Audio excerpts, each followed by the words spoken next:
Good morning, hello, and welcome to another Pushing Film live stream. If you're online, let me know if you can hear and see me okay. And today we're going to be talking about editing digital photos to look like film. And this is a topic I've been asked about a few times and I've kind of covered on the channel before. But it's one that keeps coming up, and I think it's a useful strategy if you're someone like me who shoots both film and digital. And I just want to caveat the whole thing with this is not meant to be a replacement for shooting film.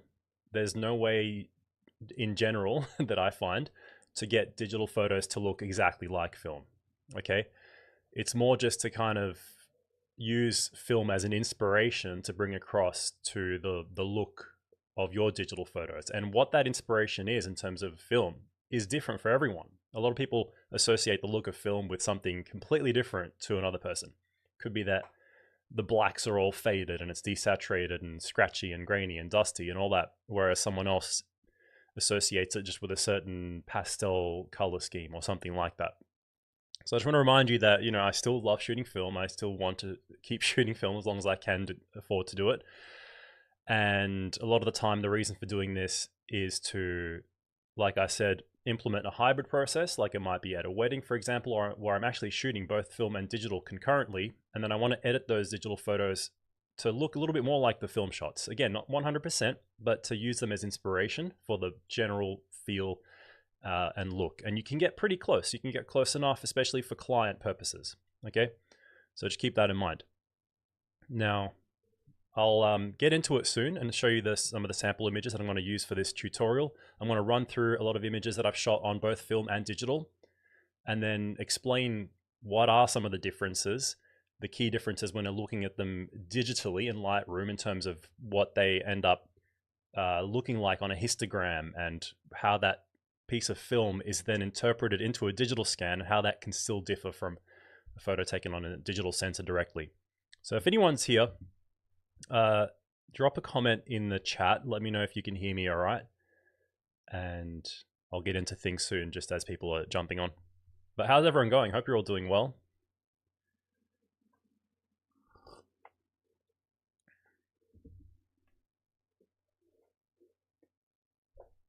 From my side, it looks like things are working okay.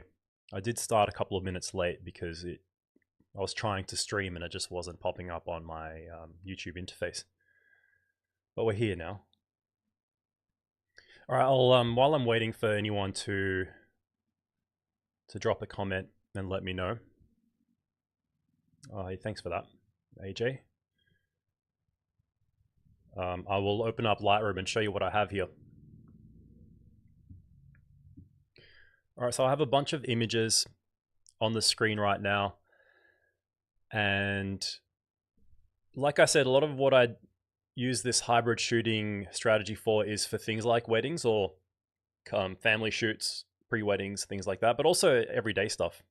Because when I go traveling, for example, I might shoot film and digital because I can't afford or justify shooting only film, and then I'll have images like these ones here as an example that were taken while traveling, and I might have just taken one on each type of format just for curiosity and for use down the track in streams like this and purposes like this. And thanks Don John for the confirmation of audio being good there. Yeah, that's the one thing that I find has issues the most with live streams, besides actually getting it to stream, is having good audio. But anyway, if you're watching this post stream, I hope that you're still able to follow along. And I know it's a little bit slower pace, but I want to try and engage with anyone watching live to see what it is that you want to ask questions about and know more about. But the first thing I want to do going through these sample images is to just show you some of the key differences between shots. Okay, so get some of this out of the way. Just comparing pair by pair. So generally, I have the film scan on the left and the digital image on the right. And I'll just quickly run through a few first so you get a general idea of the differences. And you can tell me in the comments, anyone who's watching live, what are some of the key things that jump out at you as differences between these images. For me, obviously, I'm seeing like differences in the general brightness and exposure. That's a given because I tend to expose digital at a lower exposure to protect those highlights, which is a good thing to do, I think, a good strategy. Film has better handling of highlights. See on the shoulder here, you can see that on film, the highlights never really blew out, whereas with digital, even though I exposed darker, the highlights did in fact blow out on that hot spot on the shoulder there. And as much as you underexpose, you can only avoid it to a certain degree. So keep that in mind as well.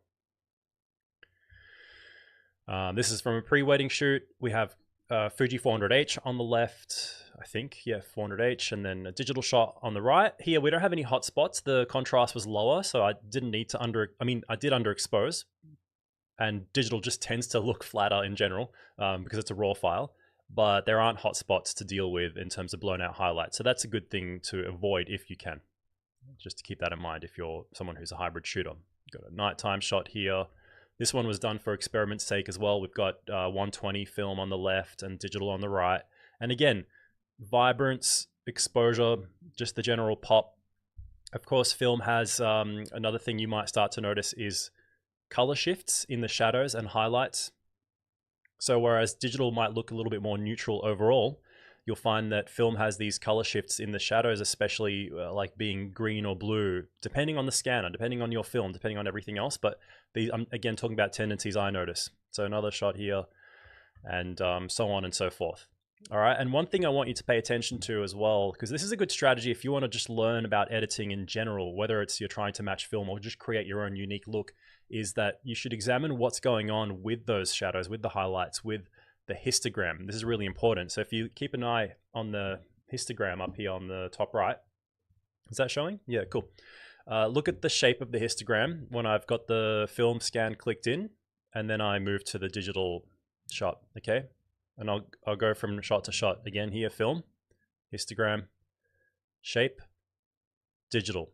A lot of the information's bunched up on the middle or left compared to the film shot where it's more bunched up in the middle right side, so it's just a brighter exposure. And of course, if we bring up the exposure of the digital, that's going to change, but it's also the shape of it, how it's actually spread out through that histogram. So look at this one here, and then the digital one, the spread of that, how much of the information is sitting in the mid-tone and so on.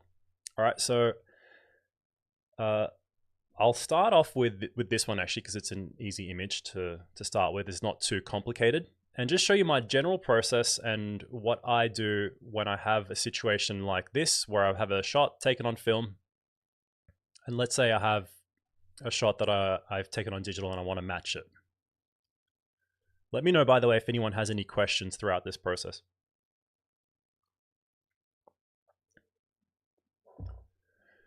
So looking at that histogram on the film scan, you can see that a lot of the information is dragged up into this middle.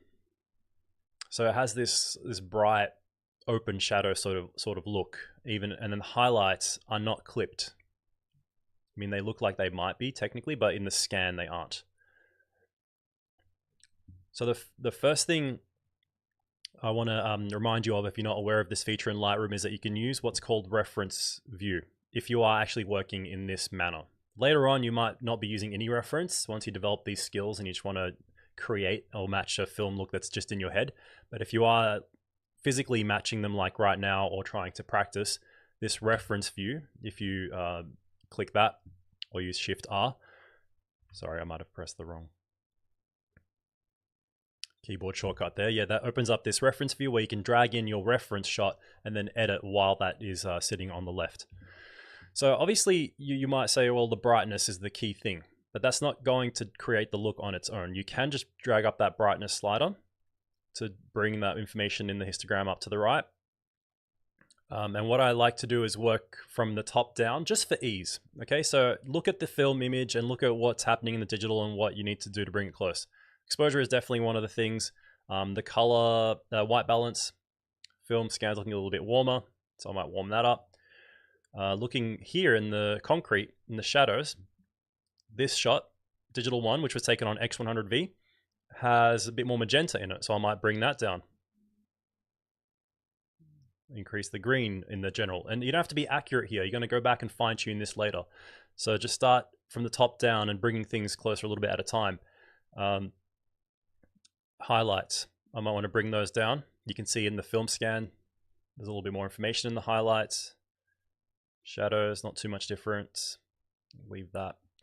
And again, don't be too accurate. And one really cool thing that if you're not aware of when it comes to matching film scans is that you can make good use of this presence section in Lightroom, namely the dehaze feature. So the dehaze feature, what it does, generally, if you're increasing it, it's going to reduce the look, any haziness in the image. All right, but if we go the opposite way and go minus, that's going to increase the haziness. And in the case of film scans and film in general, there is a better blending of information from shadow to midtone to highlight, which in a way is kind of what you're getting when you reduce that haziness. Now, you don't want to go too far with this, but this is definitely one of those key things that if you're just working with your own edits, not using presets, and just trying to replicate some of this look, is you want to decrease that dehaze presence slider. Again, don't go too far. I like to never go more than 10. Usually it's about 5, 6, 7, something like that. But let's say we just go minus 10 because it just starts to look like overboard when you go too much. And if you find that you like that, but the contrast is reduced, don't worry, you can fix that later. You can increase clarity to make up for it. You can bring the black points down, whatever. But we'll fine tune later. Vibrance and saturation. Key things I'm seeing is that there's more pop in that department in the film scan, so I'm going to increase that, especially vibrance. If you do saturation, that tends to look a little bit unrealistic because it increases everything, whereas vibrance just kind of boosts the areas that are lacking, and especially the cooler tones without making oranges look too sickly. So I would usually bring that up, I find, to 10 to 15 when I'm matching film scans. In this tone curve, this is where you can do some of the stuff we already did before. If you don't want to work with sliders, you can actually just, when you were looking at that histogram, try and increase the midtones, for example, bring them up. You can just drag this up, okay? Or you can do both in combination. So you can see when we do that, we're dragging up this part of the histogram to better match what we saw on the film scan. And because the blacks are looking stronger in this film scan, we might have gone a little bit overboard. You can put another point here and bring that back down, just to maintain some contrast. And then if you find that the white point is sitting too high, you can drag that down, okay? And if you have one of these film scans where you have the faded blacks look, where there's not really a true black point, you can grab this, slide it up. It's a bit hard to see now without zooming in, so I'll zoom in.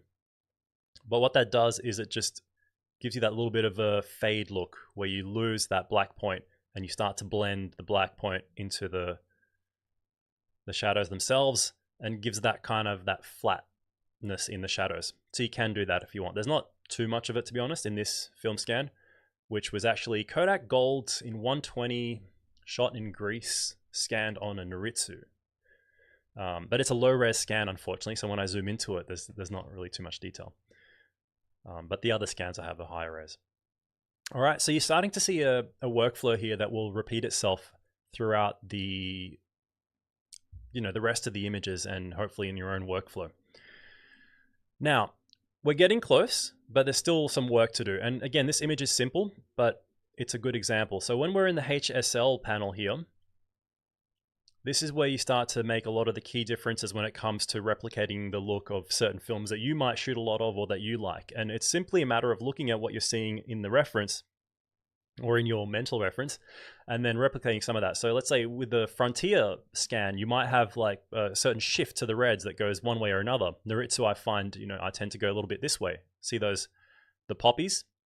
When I shift that around, just play around and you'll find a pattern generally, especially from scanner to scanner and film to film and combination to combination. So Noritsu and Frontier have these key differences here in this department. I won't explain them, but I'll just kind of play here and you can see what we're getting. The greens tend to shift a little bit more bluish in general with film. Look at those shadows on the concrete, how there is a bit of that aqua tone there, and that is changing. And it's going to be more to the right. Again, just playing around here. I'm not going to go too deep into it. And then you would generally continue with saturation and luminance. But before I do that, I just want to touch on this color grading section here. If you have the latest version of Lightroom, this is a really powerful little feature for doing what you might call split toning or adjusting the tone in the shadows and highlights. One of the key things that you will be doing when you're trying to match film scans. And if you look at the shadows here, they have a different tone to the one in the digital shot, and so do the highlights. Look at the highlight parts of the concrete and in the sky. The sky on this film scan, to my eye, has a little bit more of like a magenta hue to it, whereas in this Fuji digital, it's a little bit more yellow. All right, so we go to the shadows, for example. Let's zoom in a bit there. And then you can drag this, and at first you can exaggerate it just to find out what color it is in the reference shot. And to me, it's kind of a bluish purple maybe here. And then you can reduce that saturation just to bring in the right amount to match the tone of those shadows. All right, so you got those bluish shadows. I'll bring it up to about 5. And in general, the luminance, I find I'm bringing that down to match the film look, to undo a bit of that dehaze, specifically in the shadow department. All right, so I'll be bringing that down. And then another general tendency with film is, again, from the very beginning, we noticed this, looking at the histograms, looking at the scans, is they have brighter midtones, more vibrance. And what you have now with this great new feature in Lightroom is the ability to just go to the midtones and increase the luminance of them. See that? Already, just that slider alone is getting you a lot closer to the general look of common film scans made with commercial scanners like Frontier and Noritsu, because those machines were designed to add more life to the film scans for the purpose of printing out those little 6x4s that you would go and pay for and get the 36 shots back printed to give more life and vibrance to those film scans. It doesn't mean that this is actually, or that there is any natural interpretation of what is on the film negative, but this is what I tend to find is happening when you're getting scans from a commercial machine, as opposed to like you've done it yourself with a DSLR and so on. All right, so bringing up those midtones for sure is one of the key tendencies I find. And in terms of any color tone to the midtones, look at the shot, see if there's anything noticeable. Generally, it might be a bit of warmth, I find. Whether it's Noritsu or Frontier, you have some kind of warmth. So again, you can exaggerate the saturation, find out what tone it is that you want to add to get closer, kind of a golden look maybe, and then go back on the saturation, find out how much you want to add. Just that little bit of warmth to the midtones, okay? And then we mentioned the magenta highlights, go to the highlights. You don't want to bring up luminance of the highlights because that's going to increase the apparent clipping of the highlights. So if anything, leave it or bring it down. And then you want to add, whether it's magenta or something else. So find this, again, exaggerate the saturation until you find the tone you want, somewhere around there. Bring the saturation back down until I can undo that greenish yellow in the highlights. Maybe about there. Cool. It's not spot on, but it's close enough. And then we can make our fine-tune adjustments going back to the beginning later. All right, so that's it. You've worked your way down the panels in Lightroom. The next one is detail. Of course, digital is going to be a lot sharper, so you can decrease these all together if you want, or to some degree, whatever you want to do. And working down from that, last thing you might want to address is grain. You can add the fake grain in digital. So I tend to find you need to go up to replicate 35mm grain or medium format. You need to go at least 20, 30, depending, of course, on the film stock that you might have shot. And same with size, somewhere between 20 and 40, really depends.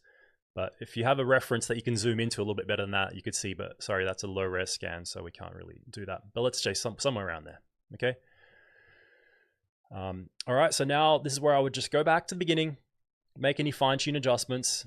So let's say the white balance overall, maybe too pink. I can fix that a little bit, bring the exposure back down, play with contrast till it gets kind of close, play with warmth a little bit, you know, and that's good enough, to be honest. Right now, I could sit there and fine-tune and go further and further, but you can just see through that edit what we had before, what we have after. It's very different to just simply raising the exposure and changing the white balance and adding some grain. If you go in and do this yourself, you've essentially now created your own preset, so to speak, that you can then use for other images from that same memory card, from another camera, from whatever, and then tweak from beyond that. All right, and what else might you want to do here? I mean, you could crop the image to the same ratio if it was a different ratio than 3:2. So if, you know, I shot this on a Pentax 645, you know, that might better match the ratio that I had on the Pentax 645, which is 4:3. So yeah, I mean, close enough, right? So let me know if you have any questions on that. And then if there's any of these particular images that you want me to look at next, or if there's any particular images that you tend to work with that you have trouble with or anything else, and we can move on and do another like little sample shot edit. And this is really powerful because it means you don't have to lean back on presets, which are great. And presets can look good, but then you're not really learning what's going on in the background. And I do recommend using presets, even in combination with this workflow. But this workflow and this methodology helps you understand what's going on in the background. What is it about this image that looks the way it does and why? And, you know, how do I tweak that? So I've got a question here, AJ. Would you sometimes play with clarity? Yeah. So again, in that presence section of the Lightroom editing, I tend to favor dehaze because I find that has a more powerful effect in terms of what I'm trying to do. But you can actually counteract some of that dehazing negative action with a bit of positive on the clarity to make up for it. And you can reduce clarity too, because clarity is kind of like the micro contrast, which I don't find has any specific tendency when it comes to film, because it really depends on the film stock, the scan, medium format versus 35mm, what, you know, the lens you used has a really big effect on the general clarity / micro contrast. So I don't find any general tendencies there, but again, you can play around, you can definitely work with that as well. But that's a good question. All right, now let's go back and look at the images we have. And again, if anyone wants any particular comparison, we can do that. One thing I will show you though, before we go and edit another one, is this is an example that I have already matched beforehand. This one I was just doing for practice. Would you be able to tell from watching this which one is film, which is digital? Honestly, if I didn't already know, I would find it hard to tell. But one of these was shot on the X Pro 3. One was shot taken on the Leica MA on film. And I think the right one is the digital one that I edited. No, actually, that's the film shot. Is it? Oh, no, yeah, so, all right, this one was it. But yeah, if you look, you do a before and after, you know, it's just a simple bit of editing, similar stuff to what we did before. I played around with those curves, played around with the HSL, with shadow, mid-tone, all that split toning stuff to get it to that point, right? So it can be a pretty close match is what I'm trying to say. Let's do the image that I had on the thumbnail, okay? Because I know that a lot of people who try and use a hybrid workflow are also doing portraits or weddings or family shoots, and that's kind of what got me into hybrid shooting. And I think skin tones can be tricky for some people. This family shot's a good example as well, but like I'll just quickly start with this one, and then maybe we can do one more. So again, I'm going to use reference view. You can do the crop if you like, if it just helps you create a similar look or just for the purpose of editing or whatever. Go back to reference view. All right, so again, if it was just a matter of exposure and contrast and white balance, you can get somewhere, all right? But if you want to get fine-tuned and change things, that's where you want to start to look at shadows and HSL stuff. So if you look at the shadows, for example, the black points, there's a bit of a bluish shift in the film scan. The one on the left is the film scan. See in the hair there's a kind of a bluish tint. And this one is relatively easy, but we'll try and show you how the fine-tuned stuff can make a difference. So with that black point, there's a few ways to do this. What we did before We can go into the color grading part here, go to shadows, add that bluish look, but then it kind of affects too much of the highlights, right? It's more in the black points. So what you could do here is in the tone curve, make a selective adjustment to the blacks alone to some degree. So if you want to increase the blue point, what you actually want to do is take out the other two colors from that black point. So you've got red and green. If I take that black point, drag it across, I'm going to exaggerate it here. I'm removing red from that shadow black point area. All right, so if I remove red and green to some degree, what you'll be left with is blue, but you need to try and do it equally so that you don't mess it up too much. And then what you can do also is just raise it on the blue point itself, but then you don't want to raise too much of the overall blue. And that's where you start to really like mess around a bit much, and I wouldn't recommend going too far with that. So be subtle if you're going to make adjustments to the actual RGB curves. And then if possible, use it in combination with that shadow feature. Okay, so you again exaggerate it, find out what tone the shadows have. Seems to be a bluish green. Decrease that luminance of the shadows. Fix the saturation to get it right. And now if you look at those black points in the shadows and the hair, that's about right now. Okay. And again, key thing with film scans is the midtones are bright, I find. So you brighten up those midtones. You find out if there's any kind of a warm glow like we seem to have here. Exaggerate it, find out the color that you like, and go back and adjust. All right, and then you can do all your usual hue and saturation stuff. When it comes to skin tones, you want to pay attention to these warm tones. Depending on the scanner that's being used, are they leaning a little bit more red, a little bit more yellow? This is a Frontier scan, and honestly, it's actually not that far off. But you just play, you go back and forth until you find it. And for example, I'm shifting this yellow bar here. Look at the background, look at the hair.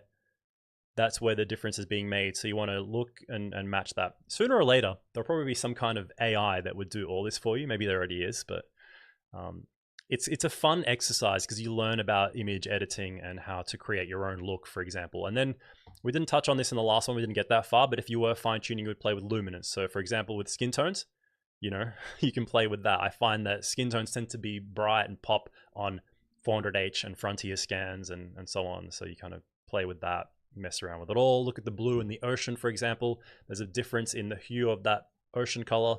You grab the aqua or the blue, you play around with that. You know, it's leaning a little bit more that way. It's a little bit more saturated.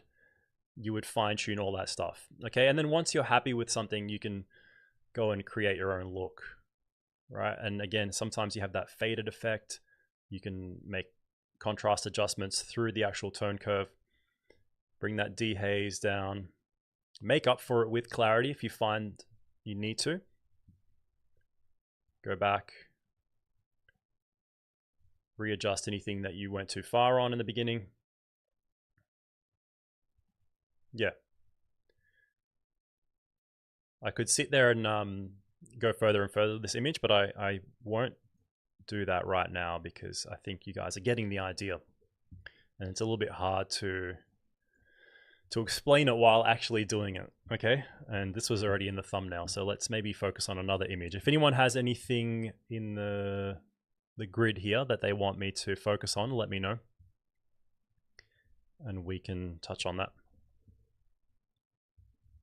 By the way, anyone who's watching, do you actually shoot hybrid intentionally for certain applications, whether it's weddings or events or something else, or if you're just traveling?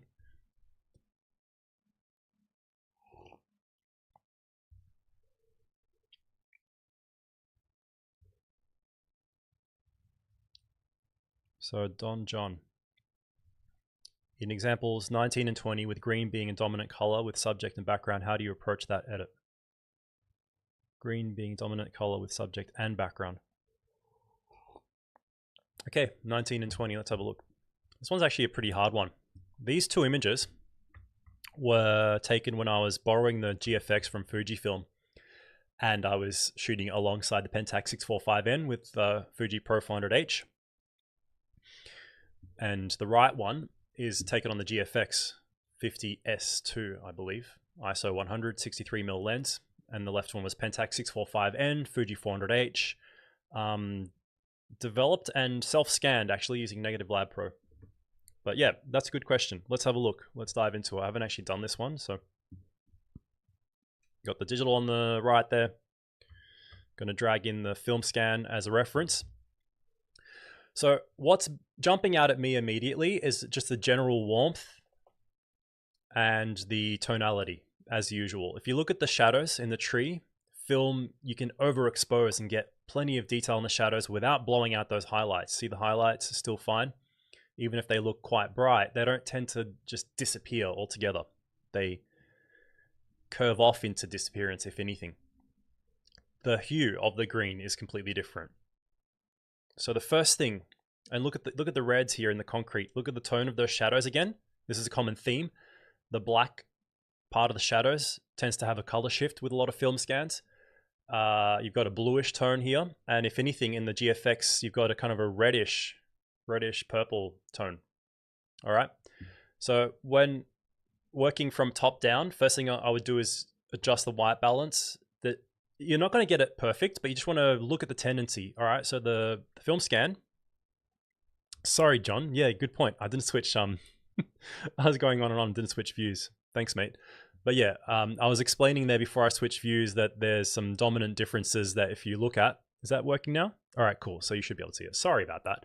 But yeah, look at the color of the car, the general hue of that green, the general warmth of the image. So this was the GFX scan being on the right is cooler, it's bluer, and the shadows look darker. In the film scan, I was able to overexpose or expose more towards the shadows and get that brighter look to the shadows. And you can see there's a little bit of that film fade look that I was trying to describe before, where the black points are not completely black. So I would warm up the image.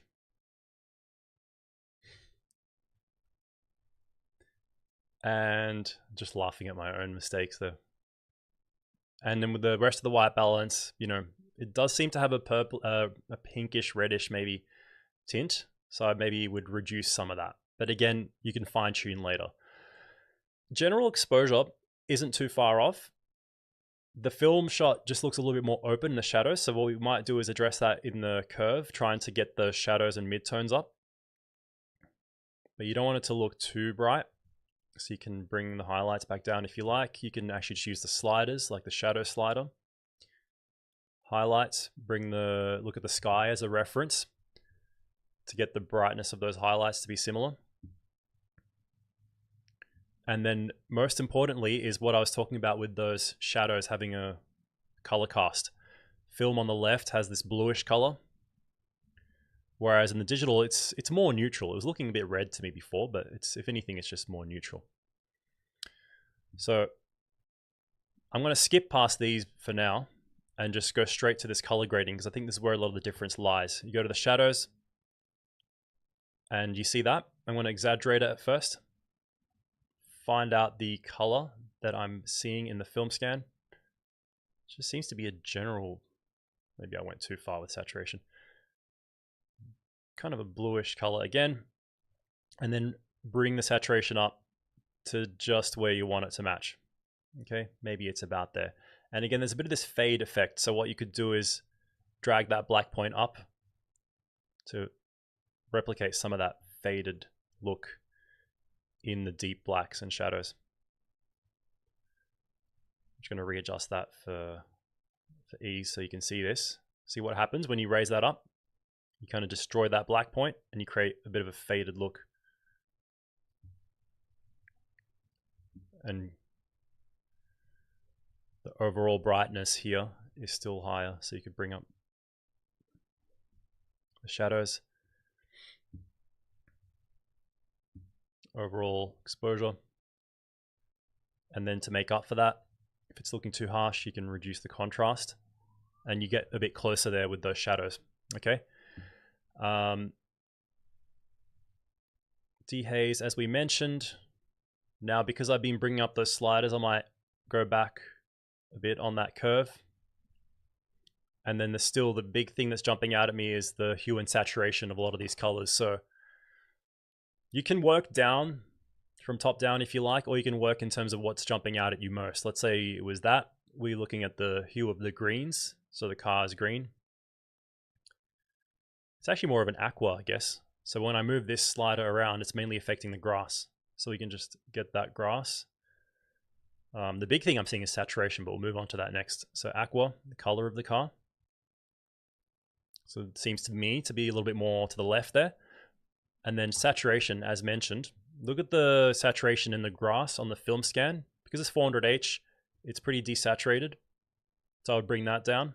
And then the aqua, which is kind of affecting the car, is that saturation. Maybe that's popping a little bit more. And the blue, for example, in the sky, there, the hue of the blue is a little bit different. So you just have to play with all this stuff. So is it a greenish blue or is it a purplish blue? I think it's leaning a tiny little bit more greenish. And then the luminance is the last thing you could play with if you're fine tuning. So look at the luminance of the blue in the sky. I think I need to bring it down. You could match that. You could go ahead and do it for all the other aspects like the greens, the grass. If anything, that looks lower.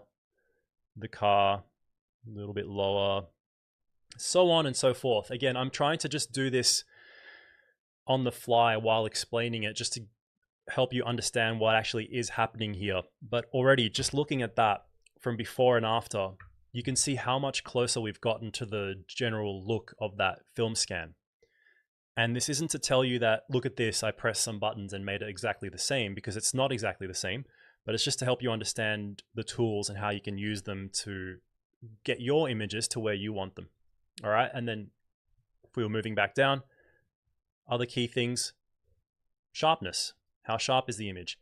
Usually digital is going to look a lot sharper. So you can just drop that down if you want. You can get rid of all the sharpness. You can dehaze it more. You can add some grain to reduce the apparent detail. Okay. When you zoom in on reference view, it doesn't actually render the reference shot at full resolution. It would be good if Lightroom did that, but unfortunately it's not. So you can't actually see the grain when I'm in this view. But keep in mind that there would actually be a lot more noticeable grain. And it's probably a little bit smaller because it's medium format. But yeah, doing that, adding that fake grain decreases the apparent detail because it's adding little blocks of grain and on that micro level and destroying some of that detail. But, you know, just looking at that, it's somewhere. You know, I could play around, add a little bit more warmth to the midtones. So you look at the trees, you can get a little bit more orange into those trees, play around with HSL a little bit more. And go on with that.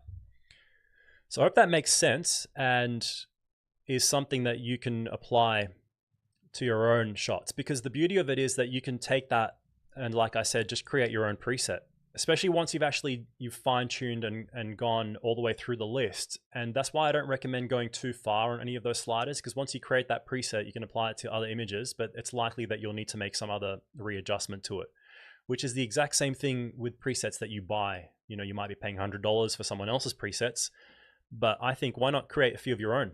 Even if you're planning on using ones that you've purchased or downloaded for free or whatever, create your own, because they are going to be customized to your files, your lenses, the look that you shoot, how you expose, and to the film stocks that you've actually referenced, whether it's your own film scans or someone else who inspires your work. All right, guys, so I could keep going on and making more demos, but let me know if that gives you the general idea, because this might be one of those videos that I think it's a little bit more for the, you know, technical nerds like me who like to dive deep into this stuff, or one that people watch post stream to kind of get an idea of a starting point to implement with their own workflow.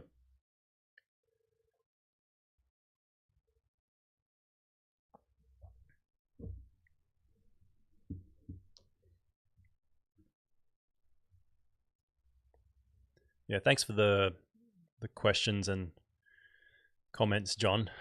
Apologies about that screen switch I forgot to do earlier.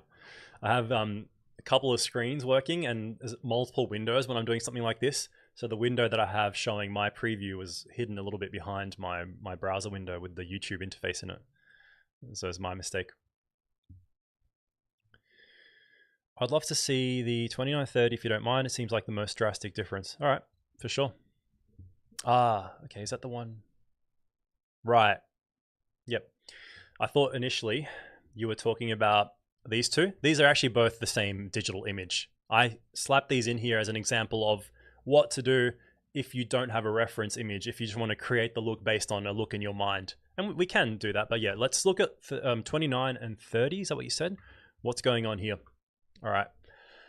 This was, yeah, so we've got Color Plus, Kodak Color Plus on the left, and Leica 28mm lens. And on the right, we have a Canon R6 mirrorless camera, digital camera with a 35mm lens on it. So it's not the same focal length, unfortunately, but you know, it's good enough for the purpose of what we're doing. And this is one thing that really demonstrates how much the actual film stock and the film scan makes, how much a difference that makes to the final image. Because in reality, it did probably look a little bit more like it does in this image on the right, in the digital image. But film stocks and the film scan can add so much of its own character into the final image. And then depending on the lab you took it to or how you scanned it, that can give you a completely different image. It might be that if I had to scan this on a Noritsu or whatever, it could look more like the digital example on the right. But for the purpose of what we're trying to learn here, this is perfect because it's about having some kind of look based on whatever and trying to recreate that. All right, so let's have a look. So we're going to put the digital here and then drag this film scan as a reference once again. Everything's looking fine. Cool. And immediately what might be jumping out at you and is jumping out at me is just the color shift here. It looks way more greenish in the film scan for whatever reason.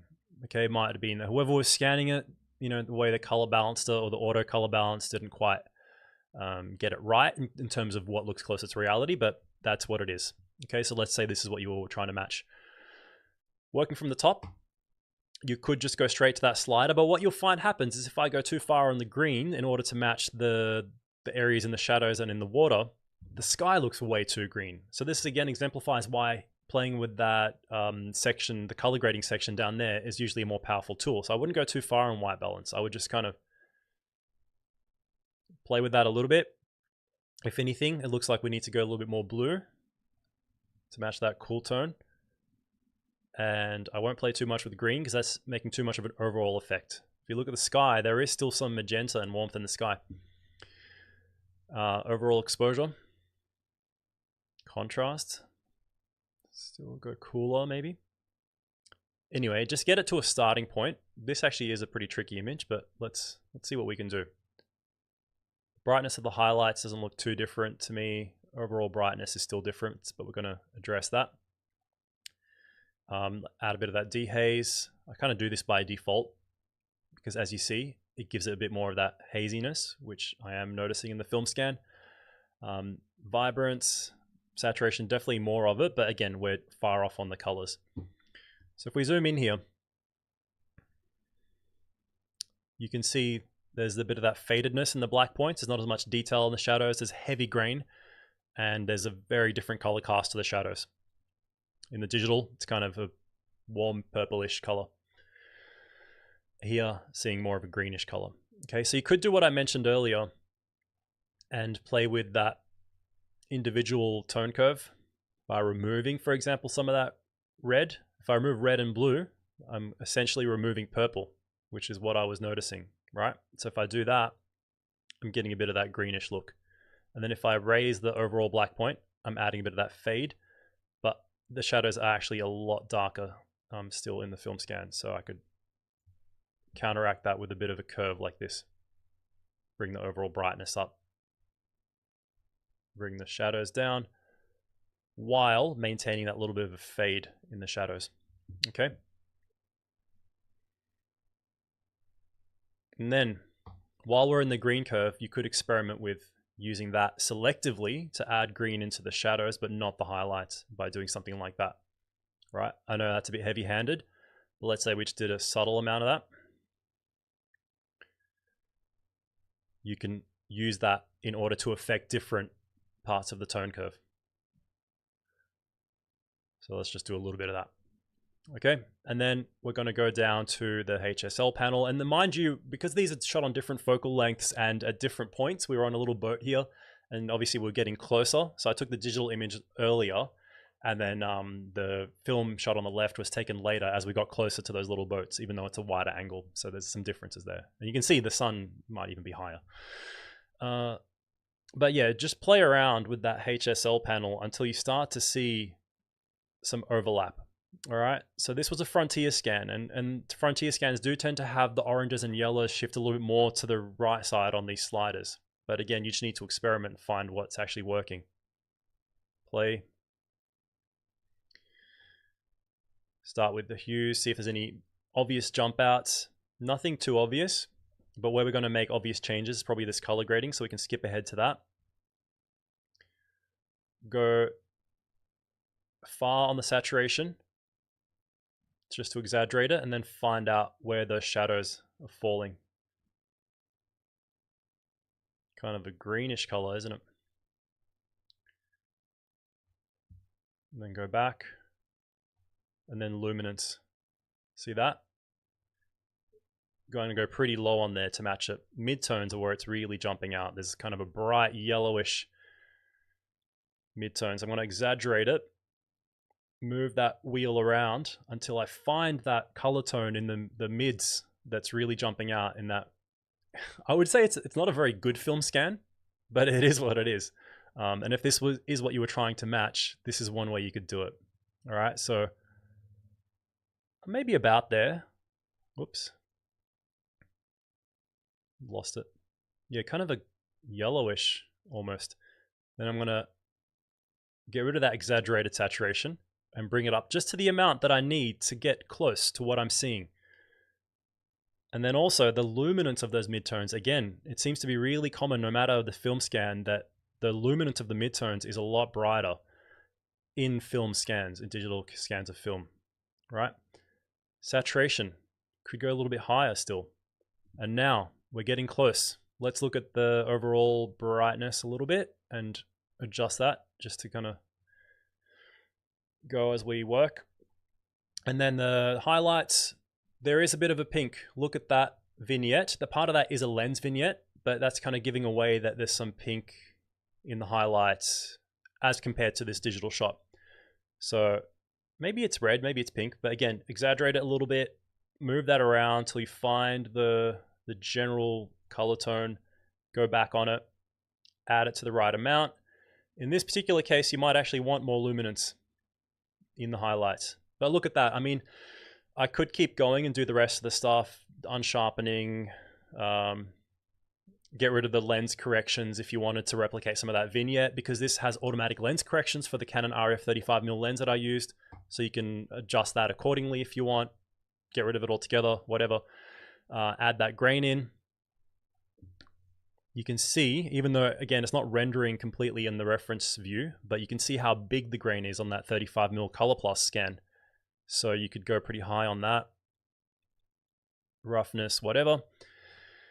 And then go and do your fine-tune adjustments, right? So just working your way down using all those methods that I've outlined, you can get your base point, and then you could go and make your fine-tune adjustments. This isn't the kind of edit that I would make a preset out of, though, because the film scan we're using as a reference is not a very neutral, like Nathan said. It's kind of it's a drastic difference, because in reality, it did look a little bit more like it did in the digital shot.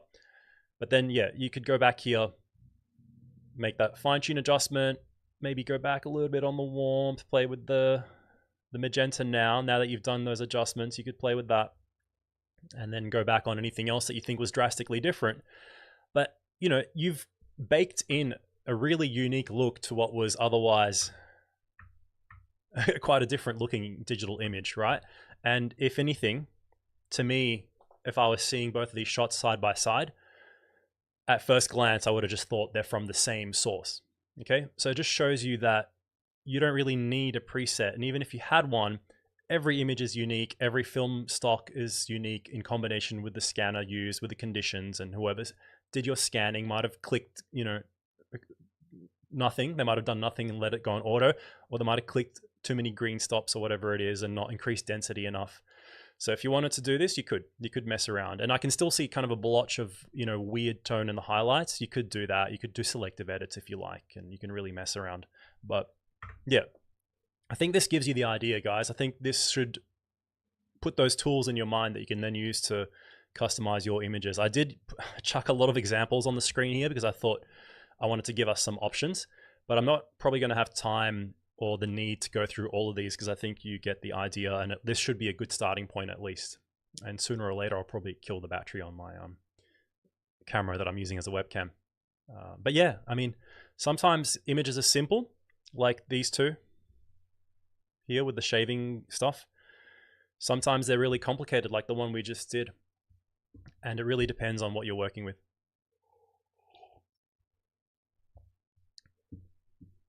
But yeah, that reference view is a lifesaver when you're learning, when you're trying to actually exercise. And I mean, I've gotten to the point now where I don't really need the reference. I mean, if I don't have a reference, I still have a baseline in my mind that I know I can go off, like those tendencies I mentioned.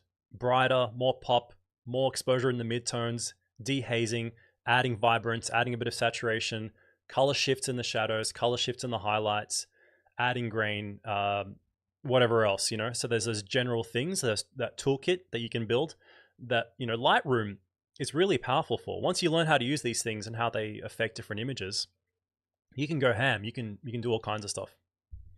But yeah, having a reference is good when you're learning. And you can go intentionally shoot a shot on film, try and use the same focal length on digital and replicate it so you have something to train yourself with. But yeah, just use it as a learning tool, right? Because it's not as simple as slapping on a preset or doing just minor adjustments. You can see, there's a color shift in those shadows. Look at the green in the handle of this razor. It's crazy. There's a lot of it. So you need to be able to learn how to use these tools to adjust some of that and recreate these looks for yourself.